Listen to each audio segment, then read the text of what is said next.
آخری سوال تو قبر چ ہونا ہی ہے، ما کنت تقول فی ھذا الرجل، یہ تو نہیں پوچھا جانا پتر کتنے سن تے ویاہ انہیں کیتا سی کہ نہیں، کہڑے مکان وچ رہندا سی تے گھر وچ ہیٹر لگیا سی کہ نہیں، کپڑے کیو جے پاندا سی۔ سوال ہے اڑا انہاں نال کے وفا کر کے آیا، جے وہ سوال دا جواب ہر بندے کول ہے تے میں تانوں لکھاں مبارکہ دینا، جے نہیں تو پھر سوچو بڑی ڈاڈی۔ حضور نے فرمایا آخرت دی منازل وچوں میں سب تو خوفناک منظر قبر دا ویکھیا، یہ حضور دا اپنا فرمان ہے، افضا اس میں تفضیل ہے، سب تو خوفناک منظر حضور فرماندے میں قبر دا ویکھیا۔ اور حقیقت بھی انجی بندہ ساڑھے وہ شاہ صاحب سن نا، یعقوب شاہ صاحب پھالی والے، وہ کہندے ہوندے سن جاگنا ہے جاگ لے آج افلاک کے سائے تلے، حشر تک سونا پڑے گا خاک کے سائے تلے، حشر تک سونا پڑنا ہے وہ تلے، ایتھے تو بندہ اٹھ کے ادھر ادھر ہو جانا، اتنے تو اٹھانا بھی کسی نے۔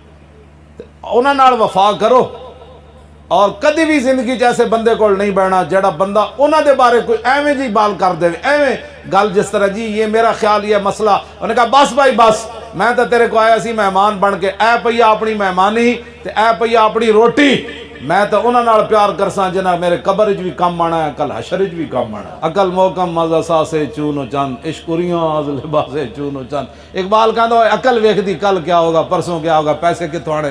عاشق صرف یہ دیکھتا ہے کہ میرے نبی کی شان اور عظمت کس بات میں ہے۔ بس دعا کرو اللہ سانو حضور دا وفادار رکھے، اپنی نسلوں میں یہی سبق پڑھائے کرو، جتھے وفا کرنی اتھے ضرور وفا کرو۔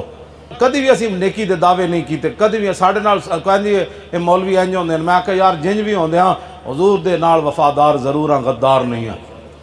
اللہ نے سب کچھ اپنے حبیب واسطے بنایا، کسی دی بوتھے واسطے کوئی نہیں بنایا۔ بال کی کہندا ہو نہ یہ پھول تو بلبل کا ترنم بھی نہ ہو، اور چمن دہر میں کلیوں کا تبسم بھی نہ ہو، یہ نہ ساقی ہو تو پھر میں بھی نہ ہو، خم بھی نہ ہو، اور بزم توحید بھی دنیا میں نہ ہو، تم بھی نہ ہو۔ خیمہ افلاک کا استادہ اسی نام سے ہے، اور نبض ہستی تپش آمادہ اسی نام سے ہے۔